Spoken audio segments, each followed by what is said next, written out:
दिल्ली में पकड़े गए आतंकी का बिहार कनेक्शन सामने आने के बाद बिहार पुलिस महकमे में हड़कंप की स्थिति है। बिहार आतंकियों के लिए सेफ कॉरिडोर बन चुका है।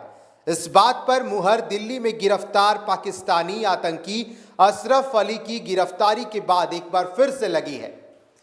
पाकिस्तानी आतंकी अशरफ अली ने दिल्ली क्राइम ब्रांच के समक्ष कई खुलासे किए हैं, मगर जिस खुलासे के बाद बिहार पुलिस में हड़कंप मचा है वो है बिहार से फर्जी आईडी बनाने में अशरफ का कामयाब होना।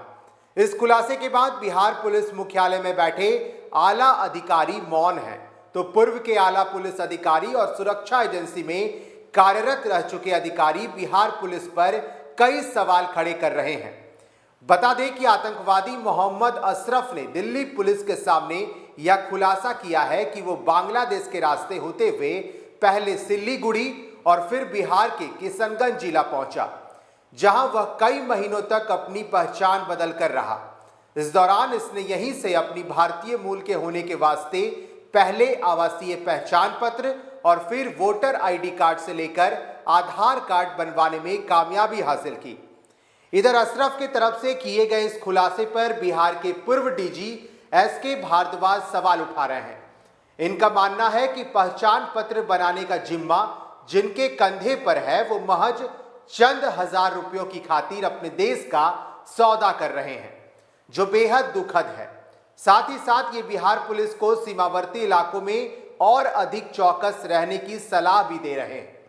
वहीं लंबे समय तक देश की सीमा की सुरक्षा संभालने का काम कर चुके बीएसएफ के पूर्व अधिकारी ललन सिंह का कहना है कि अशरफ के तरफ से किए गए खुलासे देश की आंतरिक सुरक्षा के लिए काफी चिंता की बात है। बता दें कि पाकिस्तानी आतंकी मोहम्मद अशरफ ने बताया कि जब पहली बार साल 2004 में पाकिस्तान से बांग्लादेश और कोलकाता होते हुए भारत में दाखिल हुआ था, उसके बाद वह सीधे अजमेर शरीफ गया। अजमेर शरीफ में उसकी मुलाकात बिहार के कुछ लोगों से हुई, जिसके बाद वह उनके साथ बिहार चला गया। बिहार में जाकर उसने एक गांव में शरण ली और वहां पर कुछ समय रहकर सरपंच का विश्वास जीता और सरपंच से कागज में लिखवाकर गांव का निवासी होने की आइडेंटिटी बनवाई। आतंकी अशरफ ने पुलिस को पूछताछ के दौरान बताया कि बाद में वह दिल्ली आया और उसी आईडी के सहारे दिल्ली में पहले राशन कार्ड बनवाया और फिर वोटर आईडी कार्ड और उसके बाद पासपोर्ट बनवा लिया। तंत्र मंत्र के बादशाह, भारत के जाने माने सर्वश्रेष्ठ गुरु खान जी, मिलेगा हर समस्या का समाधान गारंटी के साथ। मेरी बेटी की शादी के लिए बहुत से रिश्ते आते थे, पर कोई न कोई अड़चन पड़ जाती थी। इसी वजह से मेरा पूरा परिवार बहुत परेशान था। बाबा जी की दुआओं से आज मेरी बेटी एक बड़े घर की बहू बनी। भटको चाहे जहां, काम होगा सिर्फ यहाँ। गृह कलेश, कर्ज मुक्ति, प्रेम विवाह, जादू टोना, पति पत्नी में अनबन, सौतन या दुश्मन से छुटकारा, विदेश यात्रा में रुकावट, फिल्मों में प्रवेश और कोर्ट कचहरी जैसी समस्याओं का समाधान। सभी समस्याओं का समाधान गुरु खान जी। अभी कॉल करें 9821707996।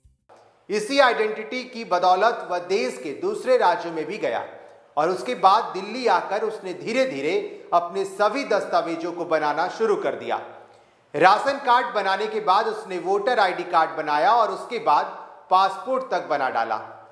दिल्ली पुलिस अब इस पाकिस्तानी आतंकी के हवाले से दी गई जानकारी पर बिहार पुलिस से संपर्क कर सकती है। साथ ही उसकी आइडेंटिटी किस स्तर पर बनाई गई इसकी भी जांच की जा सकती है। आतंकी ने यह भी खुलासा किया कि वह जैसे तैसे फर्जी दस्तावेजों के सहारे दिल्ली पहुंचना चाहता था, ताकि दिल्ली में रहकर एएसआई के लिए बेहतर काम कर सके, और इसलिए उसने इन राज्यों के कई चक्कर लगाए।